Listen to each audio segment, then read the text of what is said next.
Hello everyone. This is not a story for the faint of heart.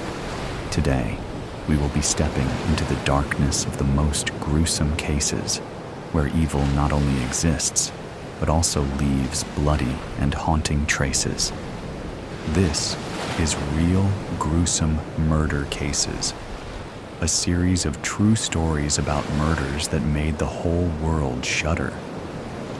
If you are ready to face the cold truth in the gruesome corners of humanity, come with me to delve deeper into each case. Just another dead girl underwater. Trigger. Warning. Implications of death, violence, and sexual harassment. By the time the fisherman finds me, I will have been dead for 33 hours, 6 minutes, and 29 seconds. 18 hours since the police declared me missing. 15 hours since Zoe told my biology teacher that my tent was empty, that I hadn't returned from the party we'd snuck out to the night before. Careful, quiet, every twig a possible snitch. It was exhilarating, our hearts pounding, the smell of pine and seaweed thick in the air, and the moon a perfectly curved sickle. Zoe held my sweaty hand and didn't let go until we'd passed the tents and joined the others by the lake. The music on someone's phone was turned down just low enough for us to make out Billie Eilish's raspy voice. One of the guys offered us a beer, kept cool in the pitch-black, lurking water. I remember thinking I couldn't tell where the lake ended and the forest began. The first article published by a local newspaper reads, "Promising high school student missing after night, swim in lake." Shortly after, the Water Rescue Service and Fire Brigade take over the search. Dogs comb the area, their noses trailing through the damp earth. A human chain forms, people moving slowly through the woods, eyes scanning for any sign of me. Even a helicopter hovers overhead, its whirring blades slicing through the heavy, charged air. The search drags on for hours, stretching into the twilight, yet the woods remain silent. The police begin to ask questions. When was she last seen? What was she wearing? Had she been drinking? Did she seem out of character? Angry? Sad? Suicidal? No. No and no. She was singing. She was dancing. She seemed happy. When the fisherman finds my body, miles away from where I was last seen, certainty sets in. The autopsy reveals a hematoma on my head and purple spots behind my ears. The coroners examine the water in my lungs and confirm that I wasn't dead before entering the water. I died by drowning. My classmates are questioned again. Zoe claims to have left early, while I stayed behind with her twin brother, Tom, who has been in love with me since middle school. Tom's behavior strikes the police as odd. He insists he barely spoke to me, despite people seeing us leave the party together for a few minutes. When my body is examined, traces of Tom's skin are found on my clothes, trapped between the fabric layers. Still, Tom sticks to his story, perhaps because the truth would embarrass him for some reason. Or maybe he's just afraid of the questions that would follow, and the scrutiny that might come with them. Tom is right, in the broadest sense. We really only exchanged 3 or 4 sentences that night, but only because Tom's mouth was otherwise occupied with me. I had enjoyed every second of it, and looking back, I wish I'd given him a real chance. But I was too worried about what other people might think. So, as usual, I brushed him off, leaving him to walk away from the party feeling hurt. Cassandra insists she heard Zoe and me arguing that night, just before Zoe headed back to the campsite. According to her, we were fighting over Tom. Of course she would say that. What else would 2 girls argue about if not a boy? Cassandra even claims that Zoe pushed me, though Zoe denies it vehemently. She denies discussing Tom at all, insisting it was about something else, something that wouldn't come to light until much later, when our biology teacher became a suspect. but Cassandra holds firm to her version. The thing about Cassandra is that she's always been a shadow. The kind of girl whose name teachers forget after 2 weeks of spring break. Kelly? Cindy? Carrie? Something with a C though, right? So when she finally gets the chance to talk to the police and be part of the investigation, she jumps at it. Unfortunately, Cassandra isn't much help to the investigators. She leaves the party at 2 a.m., just 40 minutes before I die, leaving me alone with a group of guys who've brought along some tranquilizers. Sitting next to them felt like being stuck in a fever dream where Jacques Derrida explains quantum physics at a frat party. At some point, I decided it was time to head back. One of the guys casually asked if I needed someone to walk with me, and I said yes, but no one moved. I glanced back, the campsite faintly visible through the cold, white light filtering through the pines. It was only a few meters away, just beyond the trees. I'd walked this path for days, never once feeling threatened by the shadows in the bushes. But tonight, that sinking feeling in my stomach wouldn't go away. Still, I refused to be that girl, the one who got scared at every creak in the dark, the one who needed someone to hold her hand for a few steps. So I stood up and said I'd walk alone. Instead of sticking to the dark trail, though, I decided to take a small detour along the riverbank. A bit longer, a bit lighter, and hopefully a bit safer. One of the guys told me to text him when I made it to my tent. But when I didn't, no one even noticed. 16 days after my death, suspicion begins to shift toward our biology teacher. Devin, one of my classmates, reveals that he had felt ill that night and went looking for the teacher's tent, only to find it empty. Soon after, the teacher's behavior takes a strange turn. He starts making inconsistent statements that don't add up. One day, he calls Zoe into his office after class, where he insists that his earlier proposal to her before the trip had been nothing but a joke. She understood that, right? It was sarcasm, he says, claiming that what he really meant was that if she wanted to improve her grades, she should consider attending a tutoring service. And this is where Cassandra steps in for the final time. She confesses that she visited our biology teacher after the party, and that they went to the boathouse, where, according to her, nothing bad happened. He was just there for me. The biology teacher is immediately suspended, but the case against him has nothing to do with mine, as Cassandra's alibi clears him. Meanwhile, the suspicions surrounding Zoe and Tom are too weak to pursue.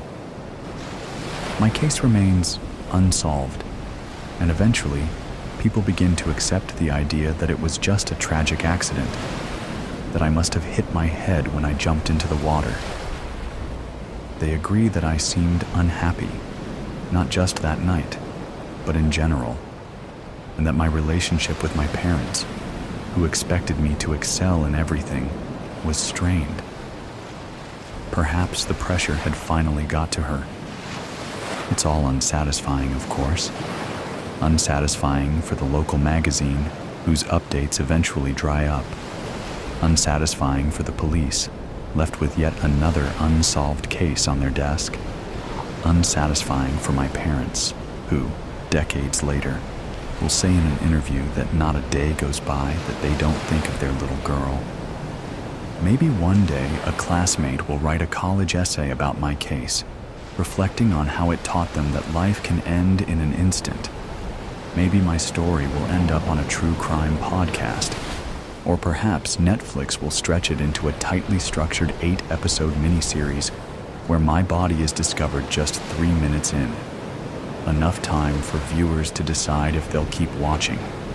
Or maybe none of this happens, and I'll fade away, like countless other women who are silenced every day, simply for being born the wrong sex. It doesn't matter who profits from my story. It doesn't even matter if they eventually find the two men I crossed paths with on my way back to the campsite, in the wrong place at the wrong time. None of this matters, because in the end, I'm just another dead girl underwater, trial by egotism. The Honorable Judge Harold Brybar strode to the bench bearing a coy smile.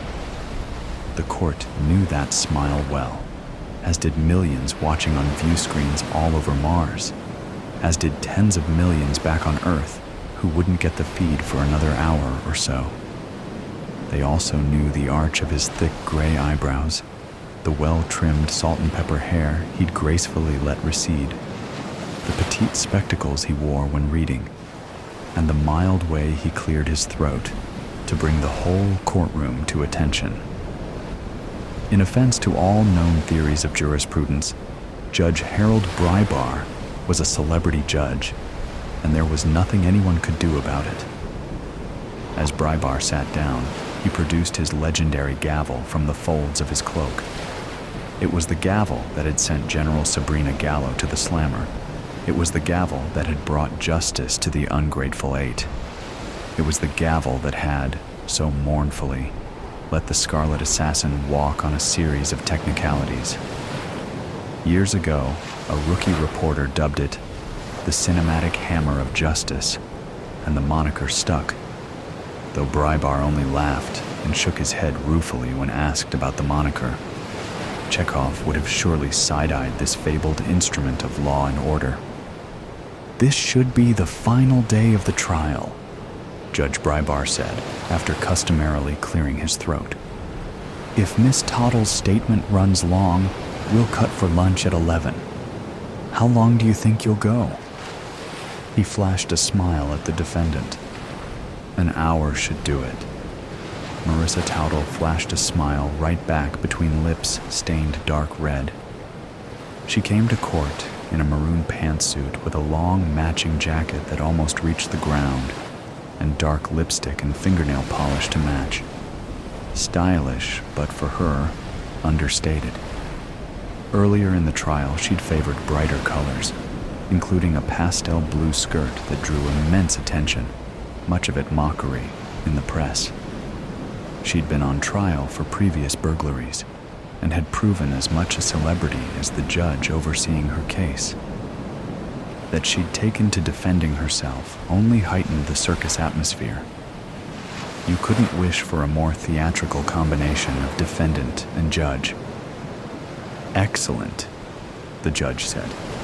"That would mean the jury can deliberate over lunch. A smooth running ship at last." The assembled audience, standing room only, laughed nervously, revealing how much tension the courtroom held. In theory, Towdle should be guilty as a Labrador by a demolished birthday cake.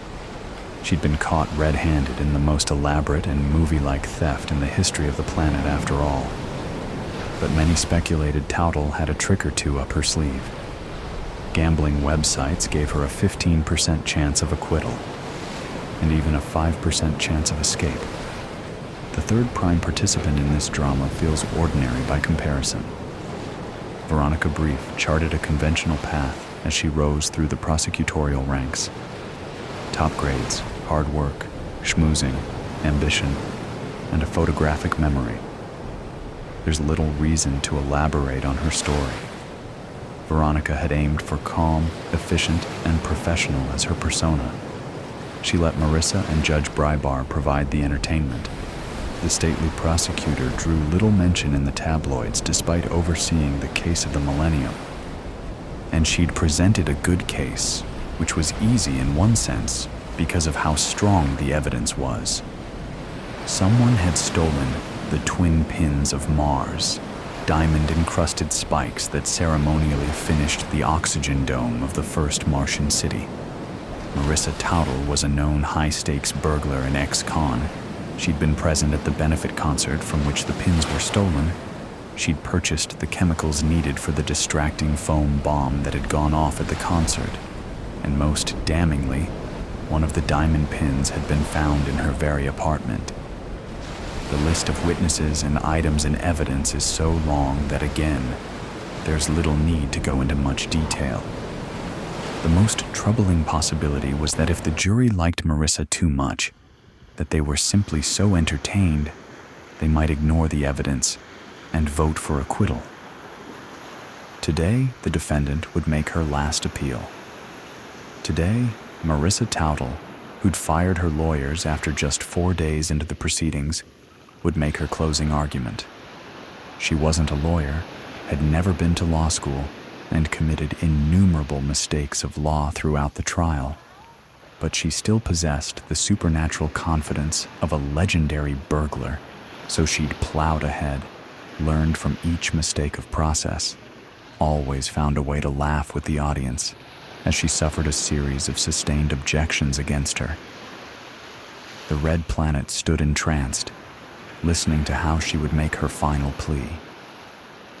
Marissa Towdle rose. She was quite short, but cut a dramatic figure nonetheless. She strode to the center of the room to address the jury. "Ladies and gentlemen of the jury, my honored peers, good morning to you. Also, good morning to everyone watching in the live audience in this wonderful city of New Olympus and all across Mars and our sister planet of Earth. Also, a quick shout out to anyone reading the transcript in the future. That's serious dedication." Laughter.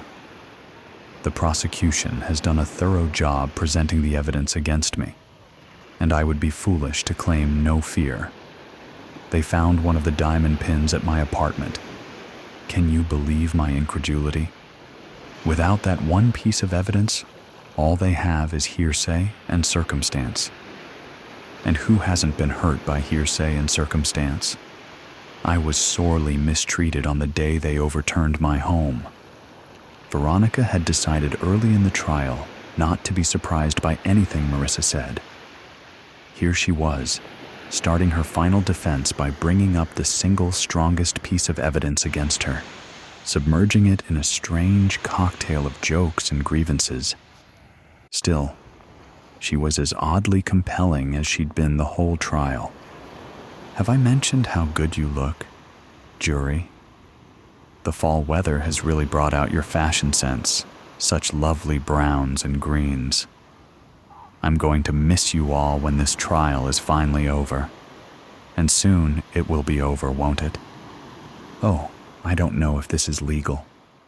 Is it legal to compliment and reminisce with the jury? It is if there's no objection from the prosecution. This was the judge, now looking in Veronica's direction with a raised eyebrow. All around the court, Veronica felt all eyes suddenly on her. And it was true. She could object for relevance or ingratiation, which Mars had added to the legal code 50 years ago. No objection, Veronica said after a pause worthy of a sitcom, to titters and laughter from the audience. She hadn't intended to object at all, no matter how wild the defendant got. It's considered poor form to object during closing arguments, unless the faults are egregious. Plus, ordinary folks see through flattery and immaterial wanderings most of the time, and that should be especially so in this case. Marissa wasn't just on trial for grand theft, but also for assault. When she'd set off the foam bomb at the dedication ceremony, 3 people had been injured, and many dozens more might have been. These charges alone could add up to decades behind bars.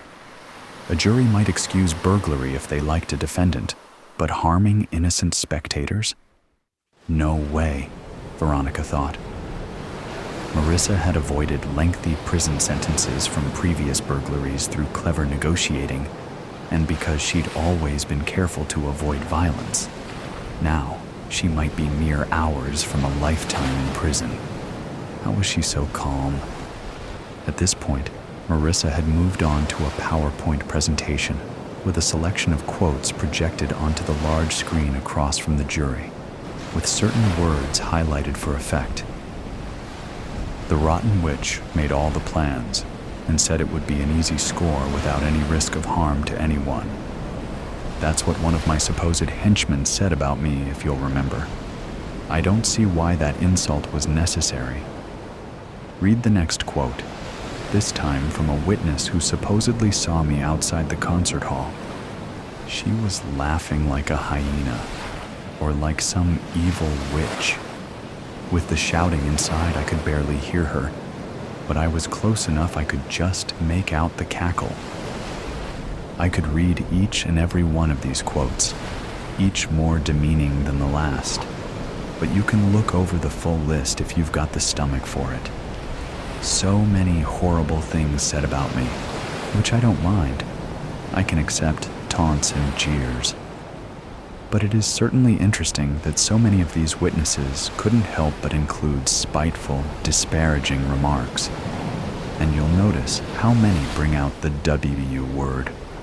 It almost feels like they were coordinating their testimony somehow.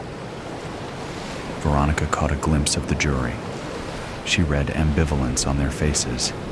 Scowls, smirks, narrowed, focused eyes, and furrowed brows. They were all paying attention, but none appeared sympathetic, and only a few seemed amused. She found it galling that Marissa would imply misconduct from the prosecution. Early in the legal process, Marissa had tried to trade the location of the second diamond pin for legal protection, which Veronica would never have agreed to, not leastwise because the police were convinced they could lean on her conspirators to produce the second pin, an assumption which, 7 weeks later, had not come true. Those negotiations were inadmissible at trial, but made Marissa's attempts to cast the prosecution as corrupt all the more preposterous. Marissa knew she was guilty, and knew the prosecution knew she was guilty.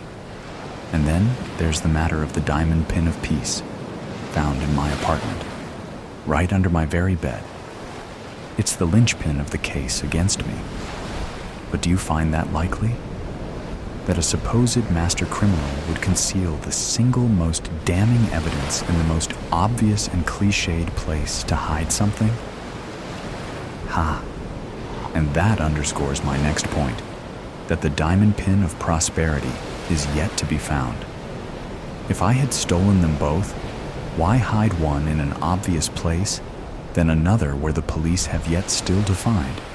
I'm not going to accuse anyone else of being the real thief, and therefore the person who planted the evidence while keeping half the spoils for themselves. Not right at this moment anyway. I don't have the resources of the police or prosecutors to chase leads and likely suspects. But how can you not be suspicious of these circumstances? Marissa had raised her voice by this point. Despite her grandiosity, she'd kept her tone civil, even playful. But now she strode about the floor, her jacket swirling in great red arcs. She turned to the prosecution table and approached Veronica, though even with her heels, she stood barely a few inches taller than her adversary sitting up straight. Marissa leaned over the table between them. Veronica held her gaze in as steely a manner as she could muster. She wasn't intimidated, but feared smiling at this bit of theatrics, which might send the wrong message to the jury. They've stacked things so thoroughly against me. A huge team of cops and prosecutors all working to dig up evidence. 3 of my friends called to testify against me. Hundreds of hours of security video, reams of texts stolen from my phone. All this effort searching for any slip-up, inconsistency, or wrong place, wrong time circumstance. And in the end, their whole case rests on a single, dubious discovery. Marissa whirled on Veronica, her jacket cape swirling like a tornado. She approached the judge, held his eye contact for many moments. Veronica couldn't read her face with her back turned, but Judge Brybar's eyes narrowed, turning from amused to suspicious to worried. Only then did worry enter Veronica's own mind. Could Marissa really have a grand plan to turn the trial on its head, or even to escape? Everyone in this courtroom stands against me. I've been fighting every official and advocate aligned for a single purpose. These whole 7 weeks I've fought. She stood right before the judge now, a dark red fingernail pointed but a meter from his face. Control yourself. the judge warned, his voice steady. Marissa slowly retreated her hand to her chest, but kept the finger out. Then she approached still further and placed her hands on the edge of the bench.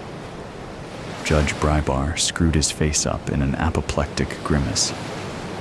"I kindly ask you to back away," the judge said with barely concealed rage. And Marissa did so. She turned slowly, her jacket an eddy rather than a hurricane. The whole audience appeared to exhale at this drawdown in tension. The calm wouldn't last. The true thief, the true mastermind, is in this courtroom right now. Marissa raised her hand, extending that damning index finger clad in crimson, thrusting it high in the air like the barrel of a smoking gun. The courtroom turned deathly quiet. Marissa twirled her finger in the air, once, twice. A woman screamed in the audience. Several people stood. Veronica noticed the judge fumbling for his gavel. Why was his gavel not to hand? Veronica's photographic memory went to work, rewinding to a minute prior. The gavel had disappeared from the moment Marissa had placed her hands on the bench. When she'd made that dramatic turn, she must have. "Approach, Your Honor," Veronica called out, but was drowned out by the growing tumult of the audience. She stood and shouted, "Approach, Your Honor! Your gavel! She has your gavel in her sleeve!" The chaos intensified, cries and laughter mixing together. Judge Brybar's eyes were wide as Phobos and Deimos in the Martian night sky. The bailiffs stood frozen for a moment, but one caught Veronica's eye. They nodded at each other and sprung into motion. Veronica charged. She couldn't say why, necessarily, but the thought entered her mind that perhaps this was a grand distraction to allow Marissa some clever escape, and that was just too much of an affront to the seasoned prosecutor. It was a breach of decorum to get involved in bailiff duties, but Veronica had been a track athlete in college and had taken basic police training. And there was so much energy in the courtroom. The bailiff, a stocky woman with a tight ponytail, whose expression almost never changed. Her name was Lawrence, Veronica wanted to say, got there first and held Marissa under the arms. Marissa was making a show of struggling without really struggling, calling her capture a brute. Veronica held Marissa's eye contact while she riffled in her sleeves, producing the lost gavel within seconds. "I believe this belongs to you," she said with what she hoped was cinematic showmanship as she cast the gavel onto the bench. Adjourned. Adjourned. Take the defendant into custody. The judge had retrieved the cinematic hammer of justice and was banging it on the bench like a woodpecker. Slowly, the veins in his forehead receded as the bailiffs took Marissa away. Next, the judge leaned down to whisper to Veronica, "Meet me in chambers. I fear we're looking at a mistrial."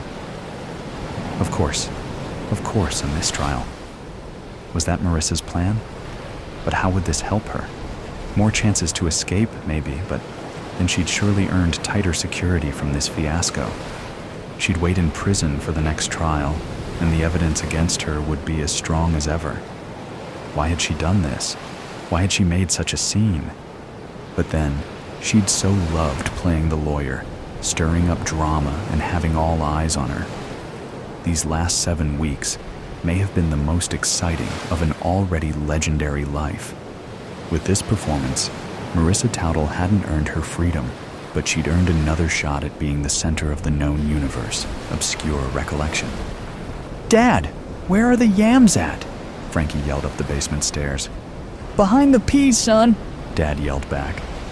As Frankie walked to turn the light switch off, he looked over at his father's terrible masonry job that he did right after Frankie's 12th birthday. Until recently, the basement had always been a place Frankie's mother and father never allowed them in. The only things down there were various odds and ends, his father's tools and the freezer next to the pantry. Frankie flipped the switch, putting the basement back into darkness again. Jenny, did Robert tell you what happened at school other day? Asked Frankie.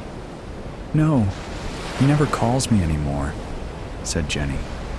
As Mom was mashing the potatoes Dad had cleaned and prepped for her, Frankie handed Dad the yams he requested. Well, I met Susie. She's in my biology class. She also wants to be an X-ray tech. She is so cool, said Frankie. Oh, Frankie. Another one? What happened to, what's her name? Asked Jenny. Rebecca, Frankie said somberly. Yay, what happened to her? Asked Jenny. I have no idea. She just disappeared. Everything seemed to be going great. Then she just ghosted me, said Frankie. She probably ran off with someone else. I never liked that girl, said Mom. Frankie, yelled Robert from the living room. Come here. I think this is the lion's year. Okay, hang on, Frankie yelled back. Better go and watch the game, son, Dad said. Yay, okay, replied Frankie. It was Thanksgiving for the Goldsmiths, a real family affair. All the kids were out back with their father, Jenny's husband, playing in the snow. Mom was trying to finish the pies, and Jenny was doing the usual Wordle on her phone. Robert was in the living room watching the game, the usual Thanksgiving chaos. As Frankie went to sit with Robert, there was an abundance of chips, dips, and cakes on the coffee table. They are killing the Bears, said Robert happily. What's the score? Asked Frankie. 38-10. It's going to be their year, I swear, said Robert. As Frankie kicked back watching the game with his brother, the kids were on the back deck taking off their snow gear, and Robert started complaining. He was not a kid person. The three siblings were all completely different due to being adopted. However, they were still solid in their bonds with each other, and Robert always kept his opinions to himself. My name is Frankie Goldsmith. I am here on Thanksgiving telling a story so screwed up, it's hard to tell it without it sounding like a Criminal Minds episode. No, seriously. If I was outside my head, I wouldn't believe it myself. Let's get back to it. Frankie was in college chasing a degree as an X-ray technician. His sister Jenny was the oldest, being in her mid-30s with 3 children. Her husband, James, was a salesman with a local company. He was a good guy who went to work, came home, and enjoyed his simple and organic life. Everyone to the table! It's time to eat! Yelled Dad. Everyone rushed to the table. Mom's cooking was impeccable. This was one of 3 major meals cooked at the Goldsmiths that was off-the-chain delicious.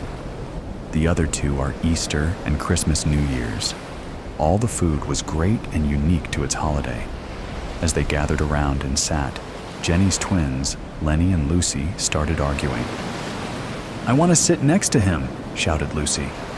No, I am, argued Lenny. Stop it, you two. Olivia, you sit next to Paw, James said to his oldest daughter. Lenny and Lucy seemed to argue about everything. We all settled into our seats and grabbed our neighbor's hand so Dad can say grace, which was one of our family traditions. As Dad began, that's when this story goes from 0 to 100 real quick. Father, as we gather here today, we give thanks to you. Crack. Boom. The front door exploded open, and in rushed at least 30 police officers, fully armed and yelling for everyone to get on the ground. 2 of the officers grabbed the children and rushed them out the hole where our parents' front door used to be. Now, let's pause. You gotta be wondering, what in the hell is going on? Let's back it up just a little bit, like 6 months. We will get back to it, I promise. First, I gotta catch you up some so you understand what the hell is happening. Jenny showed up around 10:30 a.m. to talk to Mom about the new outfits she purchased for Olivia. I was at the table studying for an exam I had later that week. Jenny chatted to Mom about the clothes. Then she started to explain that she saw a TikTok about a cold case that reminded her of a reoccurring dream she had. Mom's face went blank and she asked, "What did you do, Jenny?" "Nothing. What do you mean?" Jenny replied. The room lost all its happy energy as I picked up Mom's vibes. Oblivious, Jenny continued to talk about this TikTok and how she thought it was about her birth parents. "Mom, you said the orphanage told you that my parents were very young and just left me there?" Jenny asked. "Yes, dear. Now enough of this talk. I need to go to the grocery store." "You two lock up if you leave," Mom said. Something was definitely up to something. Mom appeared so rattled as she was fumbling about. She left in such a hurry she forgot to grab her phone. Jenny came over and sat at the table with me. "Frankie, I have to tell you something, but you can't tell Mom and Dad," Jenny said with a serious expression. I nodded and she asked, "Have you ever heard of 23andMe?" "No. What's that?" Frankie asked. "They use DNA to find out your ancestral family tree. I sent off my DNA and discovered that I am from Northern Africa," Jenny said. "Okay, why the sudden interest?" Frankie asked. "That is not important. What is important is that I found out who my birth parents were," Jenny said. "Were?" Frankie asked, puzzled. "Jenny, what is going on?" "Hang on." Jenny got up and walked over to the counter where Mom's phone was and picked it up. She tried to unsuccessfully unlock the phone twice. "What are you doing?" Frankie yelled. "That's Mom's phone." "You are acting crazy." "I got to know for sure, Frankie," Jenny said. Frankie paused a minute, sighed heavily and said, "Try our birth years." The phone unlocked and Jenny started to go through it, and it was all normal stuff. "It doesn't make sense," Jenny said quietly. "Will you tell me what is going on?" "What did you think was going to be on it?" Frankie asked. "Frankie, Mom and Dad kidnapped us," Jenny blurted out. "There is no orphanage. My name is not Jennifer Goldsmith, it's Ada Abimbola. My parents and I went missing 31 years ago." "What? This can't be true. Mom and Dad would not do this," Frankie yelled. "Frankie, I researched it. It's true. I talked to a detective, and we cannot tell them we know. We must act normally. The detective believes there are more children they kidnapped besides me, you and Robert. The police know and discovered who you are too," Jenny said. Frankie knew it was true. As hard as it was to believe, he could feel it. What now? This was all he could think. He walked over and sat on the couch, and Jenny came over and sat next to him, knowing exactly what he was feeling. Betrayal, hurt, and curiosity. Who were these people? "Frankie, we must work with the police. James knows all about it, but we cannot tell Robert," Jenny said seriously. "The police are watching Mom and Dad. They think they are holding another family now. Can you meet with Detective Hunt? He will explain everything to you," Jenny continued. "Okay, now that you are all caught up, what now? Should I leave it alone and just walk away? No, you say? All right, I will finish the story the best way I can, but it doesn't get better. If you're sure? Okay, let's get to it." Just as the two officers brought the children outside, Dad jumped up and ran towards a cabinet. Pop, pop. The police shot him just as he was reaching into the cabinet. Robert kept yelling, "Can someone please tell me what is going on?" I yelled over at him to just do as they say.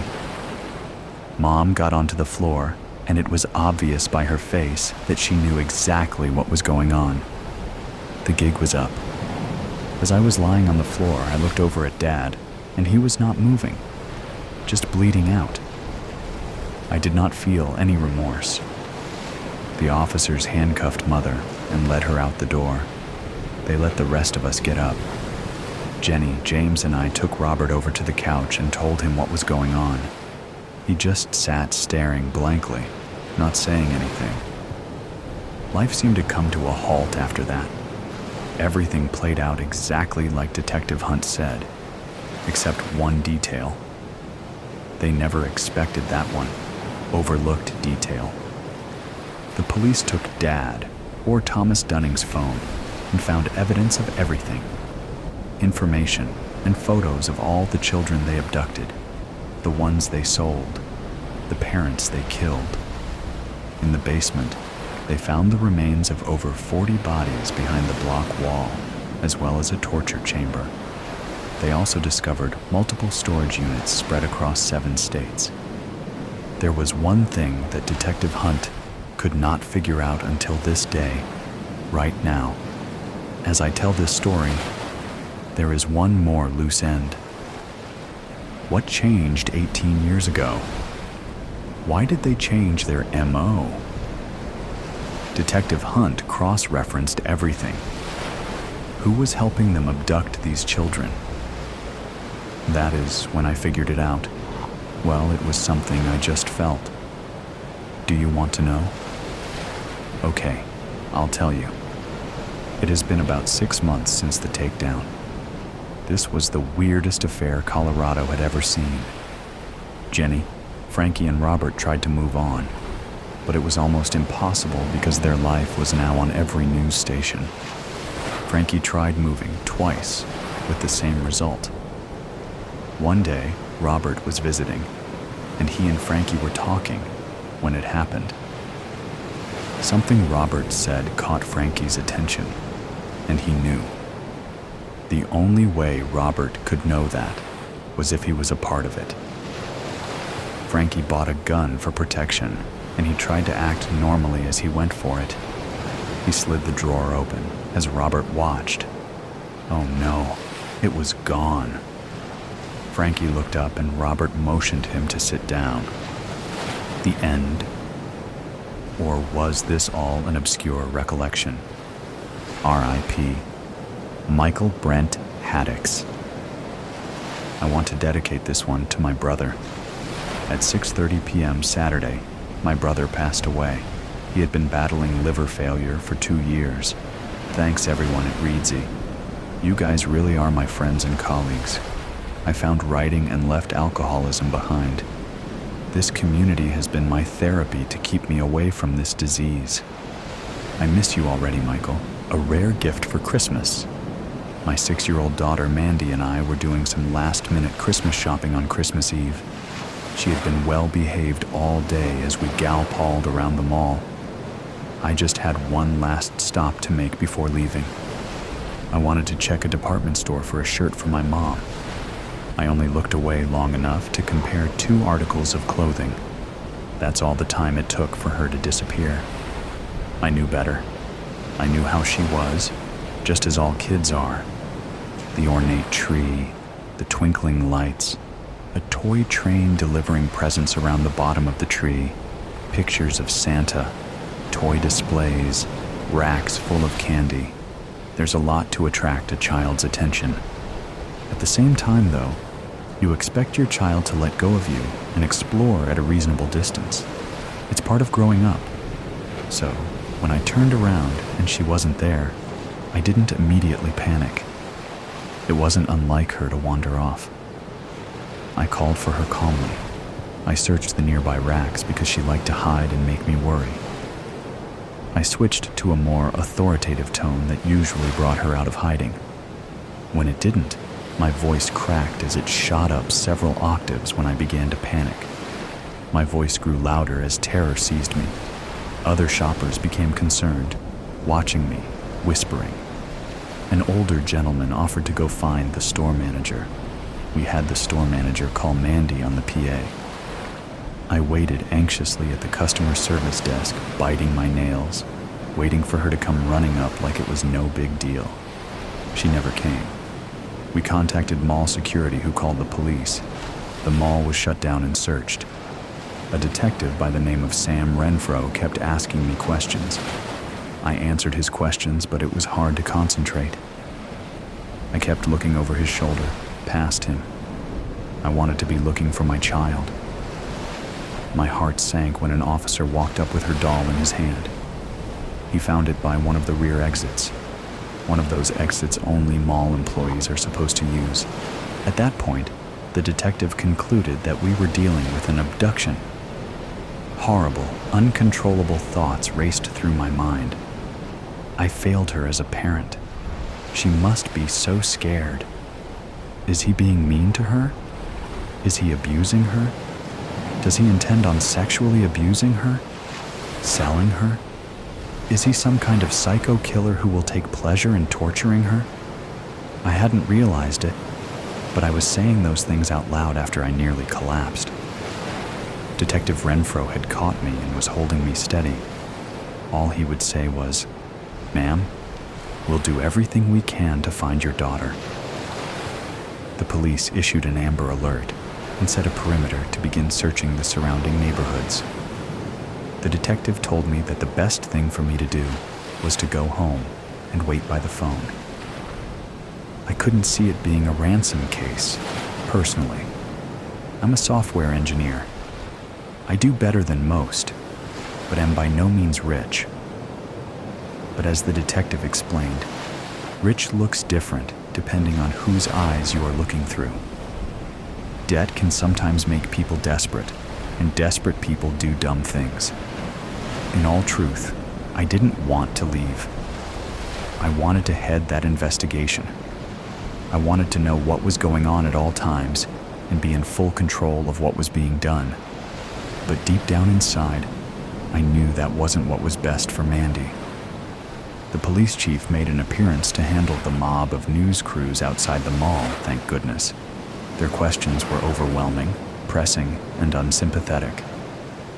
I made a statement. I offered $100,000 for the safe return of my daughter, most of what I had in savings. Then the chief insisted that an officer take me home. I'm glad he did. My head was on a swivel trying to look into every car, at every child, and everywhere else I could see. I surely would have wrecked on the way home. When I got home and inside, that's when it really hit me. I let loose and cried at the sight of her little snow boots sitting by the door. There was nothing more I could do, and her absence was unmistakably felt. I poured myself some wine, but I didn't feel like eating, so I took my cell phone to the couch to wait for a call, any call. Before I got to the couch, I noticed it. On a square, glass coffee table, sitting like a centerpiece, was a present. It was wrapped in black with a red ribbon tied in a bow. It had a foreboding look about it. It didn't say who it was from, but someone had obviously been in my house. The only two people who had keys and access codes were my mother and best friend. I found their choice of wrapping unbecoming, and the lack of a tag unusual. But I wiped my eyes and opened the package. Inside was one of those old tape recorders, the rectangle ones with the speaker, cassette deck, and function buttons on the end. The tape was inside, so I pressed play. There were some distorted whispers at first. Then I heard a sniffle and Mandy say, "Mommy, he's hurting me," through deep sobs. I became frantic at the sound of her voice. I kept asking, "Who, baby? Who's hurting you?" as if she could hear me. Then a man's voice I didn't recognize said, "Merry Christmas, bitch. We'll be in touch." Why did he call me a bitch? Because he knew me, and that was his opinion of me. I called Detective Renfro right away. He came over immediately with a crew to tap the phones. The detective stayed with me that night. I offered him the guest room, but he preferred the couch. I couldn't sleep, so I was up all night, playing on my phone, waiting for it to ring. It wasn't until 10 in the morning that the kidnapper called. $100,000? Do you think you can buy your way out of this? You killed my kid. Now I'm going to kill yours." He hung up, and I started screaming. You know how someone jumps out when you're not expecting it and scares you? That was how his words hit me, but 10 times over. Detective Renfro grabbed me and lowered me to the floor. "Shh, shh. She's not dead yet. She's not dead yet. Help me find her, Kate. Help me find her. Who did you kill? Who did you kill?" I was trying to calm down, but my breathing was so quick, I felt like I couldn't breathe. The detective had to help me calm my breathing before I could even begin to answer him. "I don't know what he's talking about," I told him between gasps of air. "He has the wrong person." I watched the detective's eyes widen as he slumped down on the floor, lost in thought. "Are you sure? I mean, was there ever an instance where someone might have thought you were responsible for the death of the child?" I thought for a moment. Then it hit me. "Jeffrey Clark. It's Clark." I began to shout excitedly. "He T-boned me at an intersection. He claimed I was responsible for the accident, but it was ruled that he ran a red light. It was one of those, I think I can make it situations gone wrong. His daughter died in the accident. Jeffrey Clark has my baby." Detective Renfro got on the radio and put out an APB and a request for Clark's address. We got into the detective's car and started driving. When we got to Clark's home, he was gone. Police were ransacking it anyway. Detective Renfro had me wait in the car while he went to talk to the officer in charge. I saw him go in for a few minutes and come back out. When he got back into the car, he told me that Clark had been surveilling me for a long time. They found photographs and journals inside. He told me he knew where Clark was taking Mandy. Lights lit up and sirens blared as we sped away. The detective turned down what looked like an ATV trail in the woods about 15 miles from Clark's house, out in the country. There was a house there, not much of one though. It looked more like a clubhouse house for hunting or something. We went shooting past that, the undercarriage of Renfro's sedan bottoming out on every bump. The trees opened up onto what looked like a frozen, hard, mudding pit. In the distance, an old truck rammed a small car, pushing it along until it rolled over. The truck whipped around, gained speed, and hit the little car again, straight on. Police cruisers sped past us. They started ramming the truck, forcing it away from the car, and a chase through the field was on. Renfro and I pulled up next to the little car. I was hysterically running up to the car. I knew Mandy had to be in there.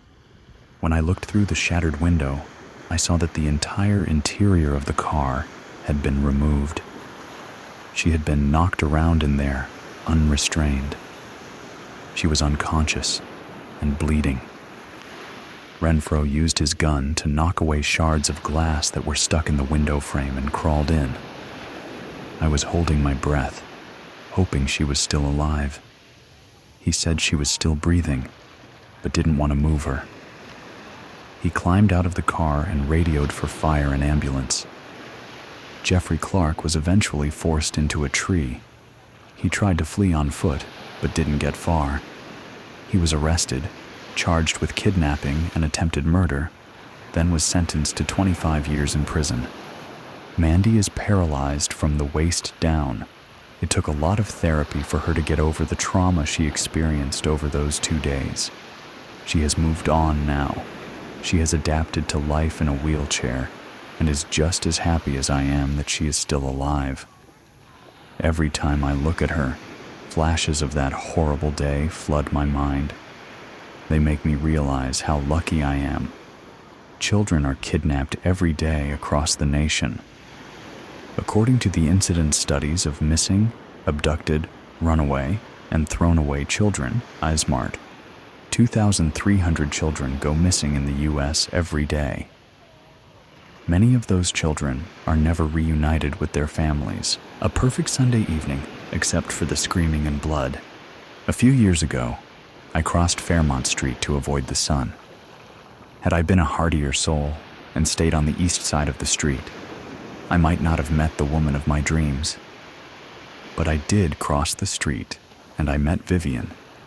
In the fullness of time, we fell in love. We have been together 5 years, and each day seems better than the last. Even today seemed perfect, except for the screaming and the blood.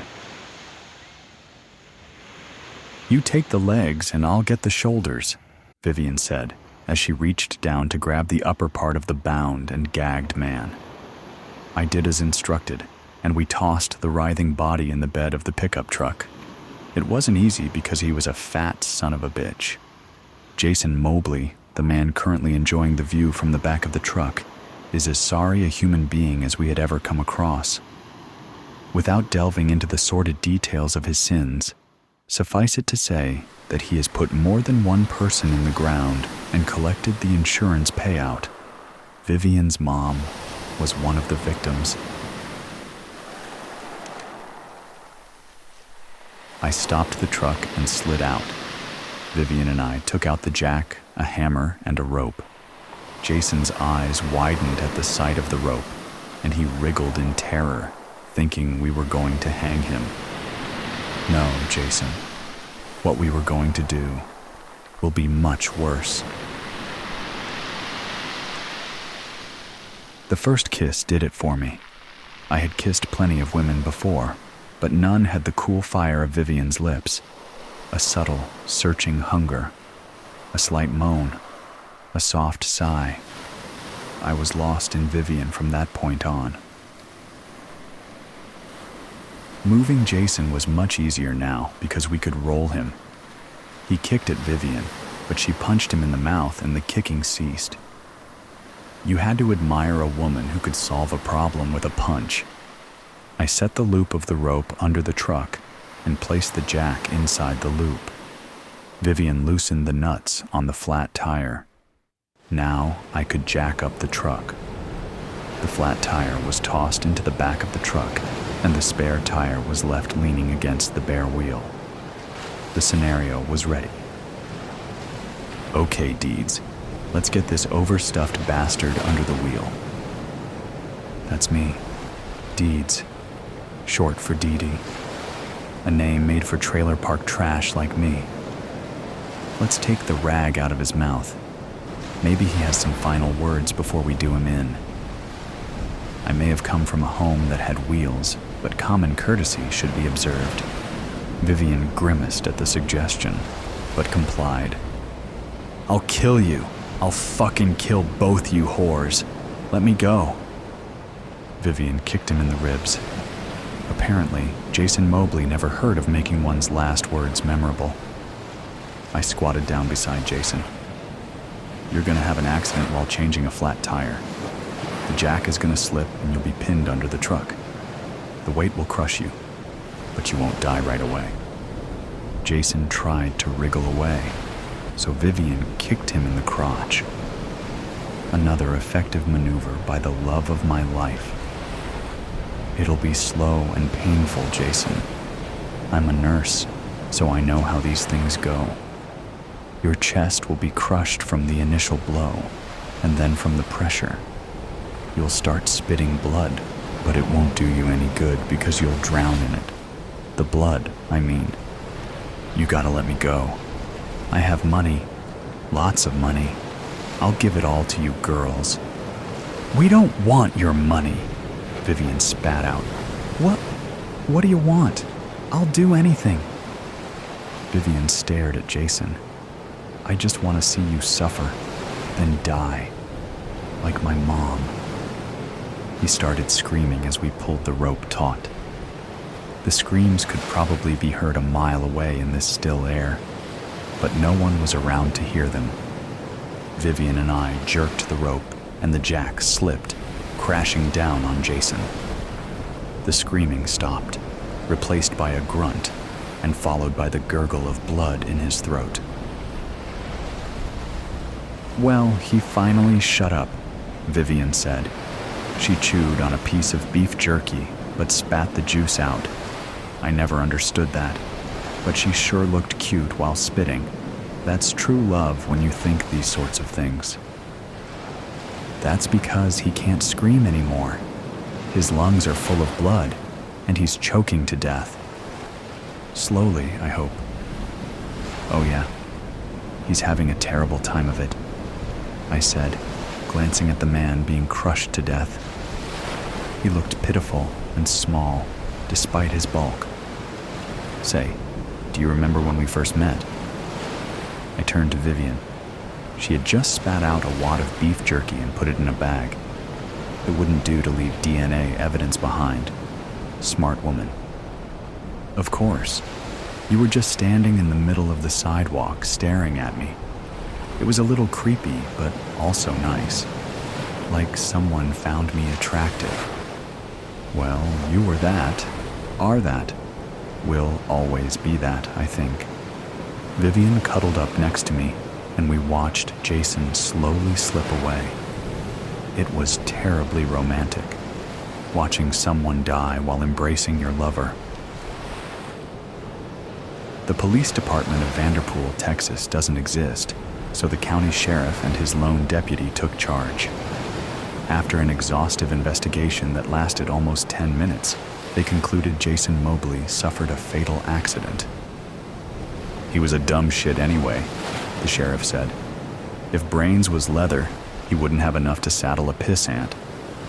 And with that trenchant observation, he and the rest of the world walked away from Jason Mobley. 2 nights later, we were in bed, tired and at peace after some serious canoodling. The scent of jasmine wafted in with the cool breeze, the curtains fluttering in the indecisive light of a waning crescent moon. People say that you don't feel better after avenging a death with a death. That's bullshit, Deeds. I feel great about it. Vivian lit a cigarette and passed it to me. I took a long drag and handed it back, letting my hand linger on hers. I don't know that I feel great about it, but I sure don't feel bad about it. I wonder if you feel different about me now. I turned to Vivian and stroked her cheek. Surprisingly, it had tears. Vivian wasn't one of those girls that cried much. The night had gone seriously quiet. Even the curtains stopped making any noise. It was as if they wanted to listen in. I think we should move in together. Vivian smiled and wiped away her tears before kissing me. Like the first kiss between us, it swallowed me whole without consuming me. If we do that, all the people around here will call us lesbians. Viv, we are. She thought about it for a moment before tamping out the cigarette. Okay, your trailer house or mine? You would think this was the end of the story, all wrapped up with a happy ending, right? My friends, this is just the beginning. Another perfect evening was slowly ambling its way towards us. Vivian, very fetching in her cutoffs and tank top, sat on a rock and chewed on beef jerky. I was a little jealous that she could look so good after 10 years of living together. I was never what you'd call pretty, and the years spent toiling as a nurse were taking a toll on me. Not to put too fine a point on it, I was looking a little like 10 miles of bad road. I was also feeling my age, which was uncomfortably close to 40. I thought of my future a lot these days. More specifically, I pondered my life as an old lady. Vivian would tell you that I do this too often, and perhaps she's right. Her sunny disposition gives me sunburn because it never lets up. The problem is that she's too pretty. I see others looking at her, and I know what those looks mean. A cold dread squeezes me. A terrible thought gets in my head and stays there. As sure as sugar is sweet, Vivian will leave me one day, which is why I have to kill her. That's what I tell myself anyway. It isn't easy corralling a rattlesnake. First, you have to find them. Then you have to coax them into a bag without getting bitten. Then you have to feed them, and keep them hidden so your victim is caught unawares. I am going to considerable lengths to kill Vivian and make it look like an accident. I hope she appreciates it. Sunday afternoons are hot in August around here, but it starts to cool off around 7 o'clock. When the evening starts to make an appearance, the magic of the area gets serious. This particular Sunday evening was splendid. The wind whispered through the prairie grass and tickled the leaves of the gnarled oaks. Lizards skittered here and there, looking for food or shelter or, perhaps, just a few final rays of sunshine. I tossed my well-kept rattler in the bed of our pickup truck and induced Vivian to come out for a walk. We had our special place about 3 miles down the road. We would often drive there and spend hours walking over the hills and finding a good place to have a late picnic. The picnic usually ended up with us drinking too much cheap wine and getting naked. I hope we didn't traumatize the lizards. And now we come to it. The dastardly deed. Things didn't turn out as planned. I spied on you. Vivian's confession wounded me. How can a person reasonably expect to commit murder when the intended victim is better at it? She had me wrapped up in cellophane, Glad Wrap, BTW, before I knew what was happening. It was a little embarrassing to be put in such a position, but even worse was the betrayal.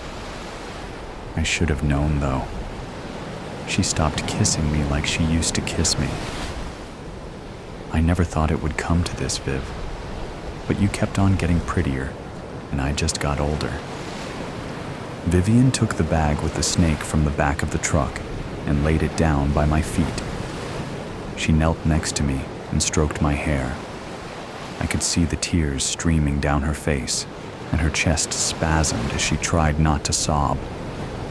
I still love you, you idiot, but I can't let you kill me. I could argue the point, but I didn't. No use. She held the upper ground, and she had the snake. I eyed the bag distastefully. Vivian saw me and understood. Probably not a very pleasant way to go, but it's what you had planned for me. True enough, my journey in life is over. I know that because I know Vivian. She'll carry through with the deed, and I'll be just another rattlesnake victim in South Central Texas. The only consolation I have is that she's too smart to get caught. I deserve to die, but she doesn't. It'll probably hurt, Deeds. It has to be the ankle so it looks like an accident, and it'll take a while to stop your heart. I'm sorry, sweetie. It hurt like hell. This is my last bit of writing because my hands are starting to tremble. Like Jason Mobley, I don't have any high-minded final words. I just wish the bitch hadn't outfoxed me. Vivian's narrative. Deeds forgave me for what I had to do. I know this because we kissed one last time, right before the snake bite. It was the same as the first time she kissed me. I can't describe things as well as her, but when she kisses me like she means it, the feeling of her love lingers long after the lips separate. I'm gonna miss her like hell. Hamster owl. Trigger warning. Crime scene, murder, suggestion of sexual violence. Douglas hadn't felt his stomach stir on the job for years, not since he was green out of the academy. Something about the blood spatter against the kids' toys, though. It had sent his head spinning, dizziness threatening to undermine his hard-won reputation. The bright, dancing geometric shapes that adorned the red-stained sheets and curtains were not helping matters. Thankfully, the girl's body had already been removed. He averted his gaze to the ceiling and traced the lines of the Artex pattern while taking deep breaths and composing himself. Putting his heavy case down in the doorway, he steeled his will and finally stepped inside. Douglas methodically placed his feet on the clean areas of carpet, stepping over the red smears that had been spread all over the room. Slowly, he made his way over to the grim-faced detective, who was already surveying the scene. "If you're gonna lose your lunch, Doug, please do it outside," Bishop remarked, not looking up from where he crouched, picking through the youngster's possessions with the blunt end of a pen. "I'm okay. It just got me for a second. Not seen one this bad since '87 and the Dilby murders down in Reading. I'll be all right." It's a damn shame, that's for sure. Sweet girl, going by all the stuffed animals and posters. My kid's got a thing for boy bands too," he said, gesturing around at the walls that looked like they'd been at the business end of a meat grinder. "You've certainly got your work cut out for you, ready for a long night." "Absolutely, sir. It'll be worth every coffee to nail whatever sick son of a bitch could do something like this," Douglas said, his muscles turning from jelly to iron at the resolve his own words invoked. "Good. Well, I'm done here for now. Do your thing and get me the results as fast as you can. The father is in the back of a car already, but he's denying it all, doing a grand job of playing the distraught, loving parent. So, I'll need whatever you can get me to pin him," Bishop said as he pulled off a pair of sweaty latex gloves and threw them into a hazmat bag in the hallway. "Ever consider it might not have been him and you're torturing a grieving parent?" Douglas asked to his retreating back. "Come on, Doug. How long you been doing this? It's always the dad," the detective said, turning when he reached the top of the stairs. "I'd start with the machete stuck in the bed head if I were you. But hey, I'm not the scientist." Douglas took up his large case, unclasped it, and opened it wide on the floor of the hallway outside the girl's bedroom door. He pressed his shoulders against one wall to let a beat officer past and swore under his breath at the close confines. It was almost easier in the woods, although the results were undoubtedly better from inside a sealed home. He snapped on his own gloves, grabbed a Sharpie and a handful of plastic bags and went to work. With a roll of his eyes, he grabbed the machete first. Of course, that was marked vital. Then he gathered all the jewelry she'd been wearing and had been left behind by the morticians. Most of it was plastic, brightly colored and in the shape of butterflies or flowers. He pulled hairs and fibers from the bed and carpet, then combed the room from top to bottom for any dropped items. Nothing turned up. Sheets, clothes, carpet, and curtain swatches all went into larger bags. Even those fundamentals took hours, mostly because he was more fastidious than most. He had lost count of the cases that had been won thanks to his diligence. Having worked with Bishop for almost a decade, he knew all too well that whichever way it went, a grieving father's future rested on his work alone. The detective had already found his man. Sipping a hot coffee from a cardboard cup, he scanned the room from its center. Taking a break had the tendency to reveal more than the close-up work. Sometimes you had to take a step back and think. He marked a Blockbuster video on the desk. He would fill out the forms to get it returned, but he doubted the shop would ever see it again. Once they saw the news, they would probably refuse it anyway. What looked like her diary was tucked under the edge of the mattress. He made a mental note to grab that, and in the same vein, thought to check for any hidey holes in vents or behind furniture. Girls of an age stashed plenty of secrets. His eyes fell on the mountain of stuffed toys, wedged against the dresser and covered in a mist of dried blood droplets. He had avoided it until then, worried it might set off his queasy reaction a second time. While forcing his gaze to wander across it, two beady yellow eyes caught his attention. With a smirk, he put down his coffee, quickly reapplied the gloves, and strode over to greet them. "Well, look at you," he said, pulling out what could only be described as a hamster owl. The freakish chimera stared back at him, almost with its own intent. Furby, right? Oh! Woo woo! Whoa! The demented toy yelled as it came to life in his hands, batting its eyelids and twitching its ears. He almost threw it across the room in surprise, but managed to control the impulse and, holding it at a full arm's length, set it down on the girl's desk. "Damn thing!" he yelled to a series of chuckles from the officers stationed outside. He went back to the list of tasks he had assigned himself, but throughout his bagging and tagging, he was constantly assaulted by an unintelligible babbling. The cursed doll would go quiet, and then out of nowhere, at high volume, holler at Douglas. After the third time of jumping out of his skin, he stalked back to the desk in a fury. "I remember the ads for you," he said through gritted teeth, fully aware he was now talking to it. "Remember," it interrupted.